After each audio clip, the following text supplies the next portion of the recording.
So, Jack, I pulled you in because you work a lot on landed costs on a lot of NetSuite implementations and optimizations. And I wanted to share a little bit more about landed costs, what it's like to configure inside of NetSuite.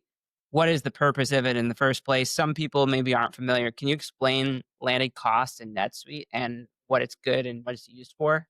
Yeah, so natively within NetSuite, as you're going through your sales process, you're tracking just your shipping costs. So that's usually what you pay, like FedEx, UPS, your shipping carrier. And then NetSuite gives you the capability to track other costs that you incur as you're from the time you've purchased the product from a vendor to the time it gets into your warehouse or wherever you're storing it. So landed cost helps you track those. So some examples could be like tariffs is a huge topic for a lot of our clients right now. So you can track that through landed cost, um, ocean freight, customs duty, any insurance you're paying on the product as it's in transit.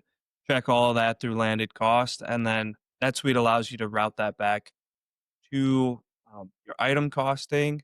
So it's really a way to give you one is item profitability, really get accurate margins from when you sell it, and then um, true costing of your item. So as you're going through adjusting pricing, things like that, having accurate, you know, knowing what you're paying for these items is incredibly So not just like what the vendors are saying what the cost is, but taking the actual true cost. important. Because let's say you're a wholesaler of a product and you're getting it from your vendor coming in, or maybe you have an offshore manufacturer coming in, they have a rough estimate of a cost.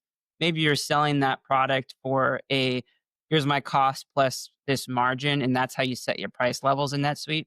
Now with your actuals, you could adjust that from there based on the actual maybe if your margins are getting hit, you can catch it earlier and more live Yeah. as the economy evolves too.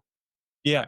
Yeah. So, for example, I've got one client right now that was really in need of landed cost. They ship all their product from overseas, and then with the adjustment in tariffs, um, the tariffs their margins are really small, and their prices are that customers are paying are $1 or less, and so they're charging 75 cents for someone to buy the product, and then with the increase of tariffs and the increase in costs that they weren't capturing, they're actually paying more than what they're charging um, for the product. So they really started losing money on some of their products. So they needed that visibility to be able to um, make sure they're making a profit on So their they can sales. catch it sooner.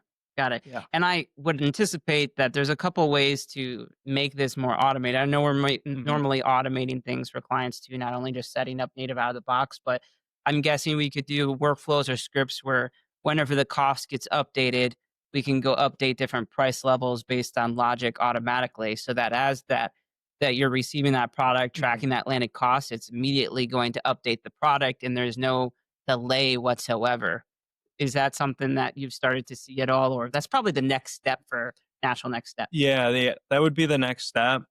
Typically, what we've done is just automating the landed cost process Mhm. because it is NetSuite's kind of out of the box. Landed cost is a bit restrictive, but what we've been able to do is you put in the lump sum that you're paying for, you know, fill out a field for tariffs, for uh, ocean freight, customs duty. You can put the lump sum, and then depending on how you want that cost allocated, um, we've been able to automate that the entry of that into each item, which is a huge time saver for the customers that we've done it for. Mhm. Um, and then they then have that information that they can take and update their prices, but you could certainly automate that.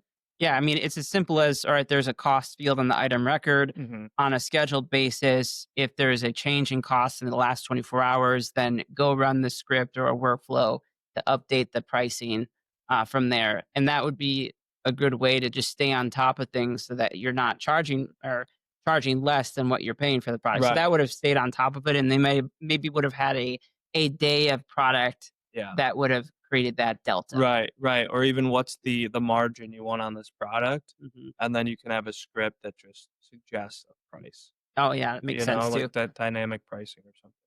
Makes sense. So most product companies should do landed costs overall, not just costing, especially if they're receiving from abroad. Yes, for sure if they're receiving from abroad, but even if you're domestic, there's still some costs that you could be paying that aren't captured in the shipping cost, from your carrier, so Yeah, that makes sense. Well, landed cost is pretty straightforward. Thanks yeah, for talking me through it. yeah, And I know clients will really benefit from being able to have us help them on their landed cost configuration and work with other people like you on our team to get that up and running. So yeah, thanks for coming. you got it.